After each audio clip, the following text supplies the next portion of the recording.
India market invest মাইন্ডসেটে আপনাদের স্বাগত। যা চ্যানেল নতুন এসেছেন তাদেরগুলো প্লিজ চ্যানেলটাকে সাবস্ক্রাইব করবেন, লাইক করবেন, বেল আইকনটা প্রেস করবেন, তার সাথে অল বাটনটা প্রেস করবেন, নোটিফিকেশন সঙ্গে সঙ্গে আপনাদের কাছে গিয়ে পৌঁছাবে। নিফটি 50 দেখুন, নিফটিকে দেখলে দেখাবে আজকের দিনে কিন্তু নিফটি ম্যাসিভ গিরাবাট দেখিয়েছে। তো গিরাবাটের পিছনে কারণ কি? 5টা কারণ পাওয়া যাচ্ছে। 5টা কারণ নিয়ে আমি ডিটেলসে আলোচনা করেছি। যারা এখনও প্রিভিয়াস ভিডিওটি দেখেননি তারা কিন্তু দেখে নিতে পারেন। তো এখান থেকে মার্কেট কোন দিকে মুভমেন্ট নিতে পারে? এখান থেকে কি আরও নিচে পড়বে, না এখান থেকে আপসাইড মুভমেন্ট দেখাতে পারে, সেটা নিয়েও আলোচনা করেছি। তো খুব ইনফরমেটিভ ভিডিও, চাইলে আপনারা দেখে নিতে পারেন, ডেসক্রিপশন বক্সে লিঙ্কও দিয়ে দেবো। তো কথা হচ্ছে মার্কেট পড়ছে, তো এই অবস্থায় কোন কোম্পানিটা আমরা আমাদের রাডারে রাখবো বাই করার জন্য, যেখানে কোম্পানিটাকে নিয়ে কিন্তু একটা ভালো নিউজ পাওয়া যাচ্ছে, যেটা এক্সপেক্টেড ছিল। আমিও আগে অনেকবার আপনাদের সাথে আলোচনা করেছিলাম। তো চলুন দেখে নিই কোন কোম্পানি, কী নিউজ পাওয়া যাচ্ছে, কেন বলছি সেই কোম্পানিটা আমরা আমাদের রাডারে রাখতে পারি। আজকে মার্কেটে চারিদিকে রক্তগঙ্গা বয়ে গেছে, চারিদিকে লালে লাল, পোর্টফোলিও পুরো অবস্থা খারাপ। যেখানে এই কোম্পানিটাকে দেখলে দেখা যাবে, দেখুন 0.72% ভালো অফসাইড মুভমেন্ট দেখাচ্ছে। যদি মার্কেট ঠিকঠাক থাকতো না তাহলে এই কোম্পানিটা কিন্তু আজকে ধামাকা করতো। গ্যাপ আপ ওপেনিং হয়েছিল, সেখান থেকে কোম্পানি ভালো করার চেষ্টা করছিল, কিন্তু মার্কেটের প্রেশারের জন্য কোম্পানিটাও নিচে এসছে। অবশেষে কিন্তু কোম্পানিটা পজিটিভ ক্লোজিং দিয়েছে, যেখানে এই কোম্পানিটা আন্ডার ভ্যালু চলছে। আমরা যদি দেখি তাহলে দেখতে পারবো কোম্পানিটা হাই কত মেরেছে, 3886। সেখান থেকে কোম্পানিটা 3476-এ চলছে। আমরা যদি কোম্পানিটার 1 বছর রিটার্ন দেখলে দেখাবে 1 বছরে কোম্পানিটা 6% মতো নেগেটিভ রিটার্ন দিয়েছে। এর জন্যই কিন্তু আমি বলছিলাম যে কোম্পানিটা আন্ডার ভ্যালু চলছে। আমরা যদি কোম্পানিটা 5 বছর রিটার্ন দেখলে দেখা যাবে, দেখুন 5 বছরে কোম্পানিটা 200% রিটার্ন দিয়েছে। ভাবতে পারছেন, আপনার 1 লাখ টাকা এই কোম্পানিটা 3 লাখ টাকা বানিয়ে দিয়েছে, এবং 1 কোটি টাকাকে 3 কোটি টাকা বানিয়ে দিয়েছে এই কোম্পানিটা। ক বছরে? 5 বছরে। মার্কেট ক্যাপ কত? 3 লাখ কারোর হচ্ছে মার্কেট ক্যাপ, অর্থাৎ একটা লার্জ ক্যাপ ক্যাটাগরি যেই কোম্পানিটা নিফটি 50-র পার্ট, সেই কোম্পানিটা এতটা ভালো রিটার্ন বানিয়েছে। কোম্পানিটার বিজনেস মডেলই সেরকম। যেখানে 2020-তে দেখলে দেখাবে এই কোম্পানিটা পড়েছে।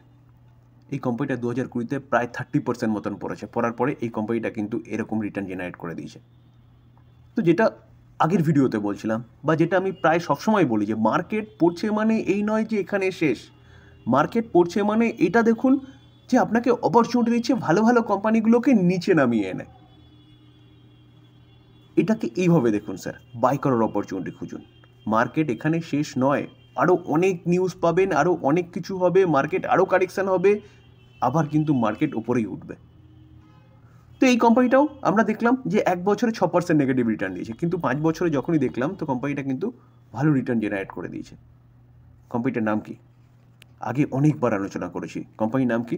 টাইটান, টাটা গ্রুপের দিগ্গজ কোম্পানি। যে কোম্পানিটা যথেষ্ট ভালো পারফরমেন্স করছে। আমরা শুধু 5 বছর না, আমরা যদি ম্যাক্সিমাম চার্ট প্যাটার্ন দেখলে দেখা যাবে 2002 থেকে সম্ভবত, না সরি 1999 থেকে 1999 থেকে কোম্পানিটা 81,316% রিটার্ন দিয়েছে।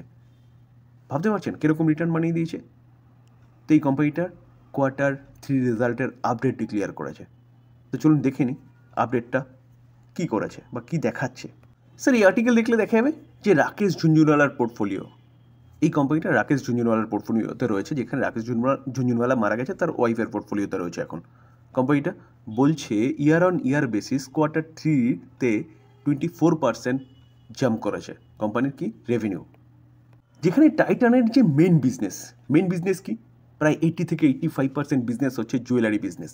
তো টাইটানের জুয়েলারি বিজনেসের জাম্প করেছে কত? 26% হারে। ওভারঅল বিজনেস 24% জাম্প করেছে, এবং টাইটানের জুয়েলারি বিজনেসের জাম্প করেছে 26%, যেখানে এটা এক্সপেক্টেড ছিল, বা আমরা আগেও অনেকবার আলোচনা করার সময় বলেছিলাম যে এরকম জাম্প করতে পারে বা ভালো দেখাতে পারে, কারণ ফেস্টিভ্যাল সিজন এবং ওয়েডিং সিজন গেছে। তার পাশাপাশি সোনা, যার জন্য কোম্পানিটা 1 বছর রিটার্ন দেয়নি, সোনার দাম কন্টিনিউয়াসলি বাড়ছিল। 1 বছর 24-25% জাম্প করেছে সোনার দাম।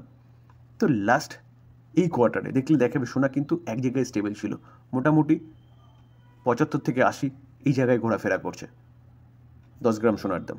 তো সোনার স্টেবিলিটি দেখাচ্ছে, এবং এই কোম্পানির কিন্তু বিজনেস বাড়তে শুরু করেছে। যেখানে কোম্পানিটা ইন্টারন্যাশনাল স্টোর ওপেন করেছে নিউ জার্সি USA, এবং বলছে যে 19টা net new domestic store open করা হয়েছে, অর্থাৎ ডোমেস্টিক মানে ভারতের মধ্যে।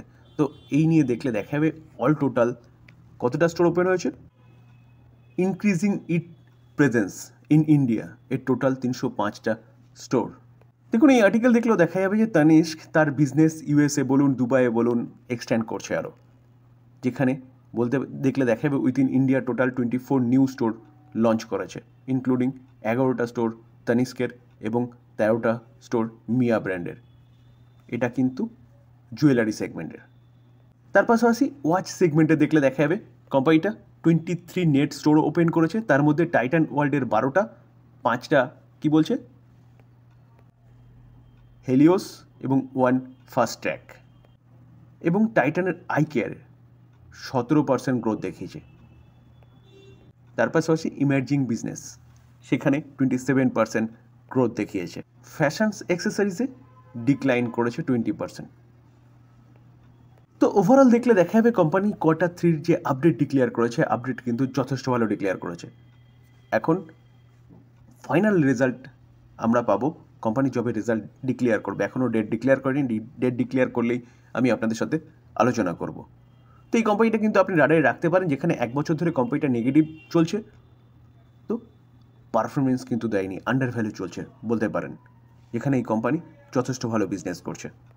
আমরা যদি কোম্পানির রিজার্ভ দেখলে দেখা যাবে 6,700, 7,400, 7,000টা, 9,200, 11,900, 11,900টা, 14,300। তাও কোম্পানির রিজার্ভ কন্টিনিউয়াসলি বাড়ছে। লং টার্ম বোরিং আছে 3,139, শর্ট টার্ম বোরিং আছে 7,608। তো শর্ট টার্ম বোরিং নিয়ে অত ভাবার কিছু নেই, মেন হচ্ছে long term boring. Short term boring company 1 বছরের মধ্যেই কিন্তু শর্ট আউট করে। ক্যাশ দেখলে দেখা যাবে কোম্পানির কাছে 805 crore মতন ক্যাশও রয়েছে, তো ব্যালেন্স শিট ঠিকঠাক আছে বলতে পারেন। আমরা যদি কোম্পানির প্রফিট দেখি, নেট প্রফিট দেখলে দেখা যাবে লাস্ট 5 বছরে 974, সেটা 2100 হয়েছে। 2100টা কোথায় হয়েছে দেখুন, 3,200, 3,496। 2024-এ কিছুটা কমেছিল, কমার পিছনে যদি কারণ বলেন, কারণ হচ্ছে বাড়তে থাকা গোল্ডের দাম। তো স্যার কোম্পানি বিজনেস ভালো করছে শুধু লাস্ট ইয়ার বাদ দিয়ে, যার জন্য কোম্পানি লাস্ট ইয়ারে কিন্তু নেগেটিভ পারফরমেন্স দেখিয়েছে। আমরা যদি কোম্পানির সেলস গ্রোথ দেখলে দেখা যাবে দেখুন 10 বছরে 17%, 5 বছরে 21, 3 বছরে 33, কারেন্ট ইয়ারে 17%। সেলস গ্রোথ কন্টিনিউয়াসলি বাড়ছে। প্রফিট গ্রোথ 17, 20, 54, কিন্তু কারেন্ট ইয়ারে নেগেটিভ থাকার পিছনে কারণটা আগেই আলোচনা করেছি। যেখানে কোম্পানিটা স্টক সিজিআর গ্রোথ দেখলে দেখা যাবে 10 বছরে 25%, 5 বছরে 25%, 3 বছরে 10%, কারেন্ট ইয়ারে 7%, যেটা আগেই আপনাদের সাথে আলোচনা করেছি। রিটার্ন অন ইকুইটি সেটাও কিন্তু কন্টিনিউয়াসলি বাড়ছে। আমরা যদি কোম্পানির শেয়ার হোল্ডিং প্যাটার্ন দেখি, তাহলে সেপ্টেম্বর 2024 প্রোমোটার 52.9% স্টেক হোল্ড করছে, এফআইএস 18% স্টেক হোল্ড করছে, ডিআইএস 11% স্টেক হোল্ড করছে, এবং পাবলিক 17% স্টেক হোল্ড করছে। তো এফআইএস, ডিআইএস এবং প্রোমোটার কতটা স্টেক হোল্ড করছে? 82%-এর ওপরে স্টেক হোল্ড করছে। তো কেন হোল্ড করছে? অবভিয়াসলি কোম্পানির বিজনেস, যেখানে এরকম দর কিন্তু প্রতি কটা কোম্পানির মধ্যে আসে, যে কোনো বছরে হয়তো কোম্পানি খারাপ পারফরমেন্স করে, মানে এই নয় যে কোম্পানির বিজনেস শেষ হয়ে গেছে। মিউচুয়াল ফান্ড 6.20%, 46টা মিউচুয়াল ফান্ড, এসবিআই একাই 1.56% স্টেক হোল্ড করছে। ফরেন পোর্টফোলিও ইনভেস্টার 17.69%, 864টা ফরেন পোর্টফোলিও ইনভেস্টার রয়েছে, যেখানে ইন্স্যুরেন্স কোম্পানিকেও দেখলে দেখা যাবে 4.17%, 30টা ইন্স্যুরেন্স কোম্পানি রয়েছে, এবং এলআইসি একাই 2.28% স্টেক হোল্ড করছে। স্যার আবারও বলবো, আজকে মার্কেট পড়েছে মানে এ নয় যে মার্কেট এখান থেকে শেষ হয়ে গেছে। ভালো কোম্পানি, অপরচুনিটি দেখা যাচ্ছে, ভালো করতে পারে সামনে।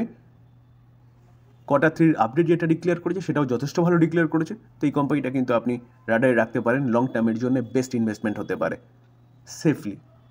তবে ডিসক্লেমার দিয়ে রাখি, কোনো বাই রেকমেন্ডেশন নয়। ভালো কোম্পানি নিউজ পাওয়া যাচ্ছে, আলোচনা করলাম, টোটালটাই লার্নিং পারপাস। বাই করবেন, নিজে ফার্দার অ্যানালাইসিস করবেন, তারপরে বাই করবেন, বা আপনি আপনার ফাইন্যান্সিয়াল অ্যাডভাইজারের সাথে কথা বলে নিয়ে তারপরে বাই করবেন। থ্যাংক ইউ, ভালো থাকবেন।